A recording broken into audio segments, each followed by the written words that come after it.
procrastination. Somehow you managed to start. You sat down, opened your work, and for a few minutes, it was going well. Then, without you even noticing, your brain quietly drifted away. You find yourself watching a motivational video. You didn't choose to stop. Your mind just left, and the work is still sitting there, half-finished, waiting.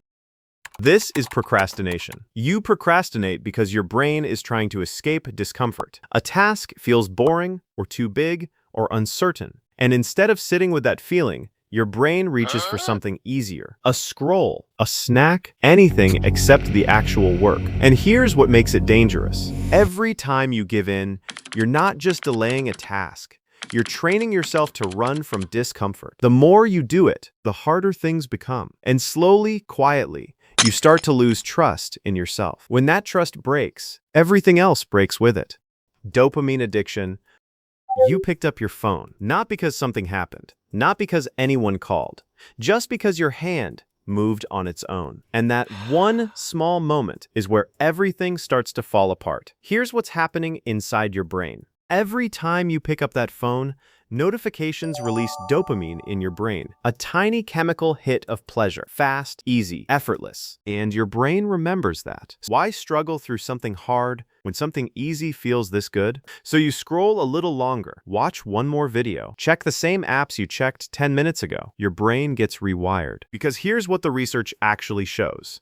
The same reward system that once pushed your ancestors to hunt, to build, to survive, is now being triggered by a 15-second video of a stranger's dinner. Your brain cannot tell the difference. It just knows, that felt good. Do it again. Reading feels slow. Thinking feels heavy. Even 30 seconds of silence starts to feel unbearable.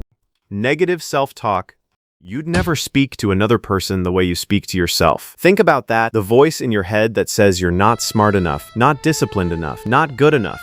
You hear it so often, it starts to sound like truth. But here's the truth. That voice is not your instinct. It's a habit, a pattern your brain learned, usually from failure, embarrassment, or criticism, and kept repeating long after those moments passed. And the dangerous part is that it's invisible. You don't notice when it's happening because it sounds so familiar. Meanwhile, it's shaping every decision you make, what you apply for, what you attempt, what you believe is even possible for you. You perform at the level your self-image allows.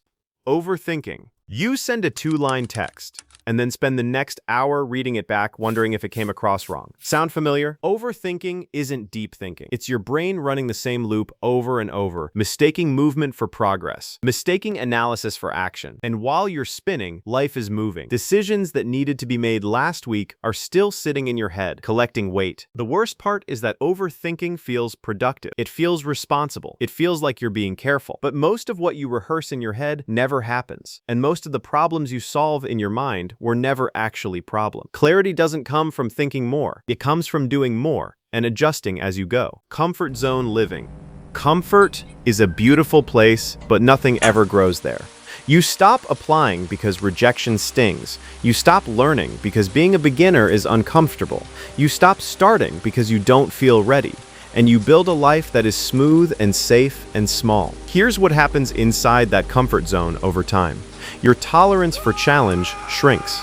Your confidence doesn't come from thinking about doing hard things. It comes from actually doing them. Every time you avoid discomfort, you're not protecting yourself. You're shrinking yourself. The life you want is on the other side of the thing you keep avoiding. Avoiding difficult things. This is the one that ties everything together, because every habit on this list comes down to the same core pattern. Your brain choosing ease over effort, now over later, comfort over growth. Difficult things are difficult for a reason. They require more. They push back. They don't feel good in the moment. But they're also where every real result in your life gets built. The skills that make you valuable. The discipline that makes you reliable. None of it is found in the easy path. The people who build the lives worth living aren't the ones who found a shortcut. They're the ones who did the hard thing on the days they least wanted to, for longer than anyone expected. That's the whole game.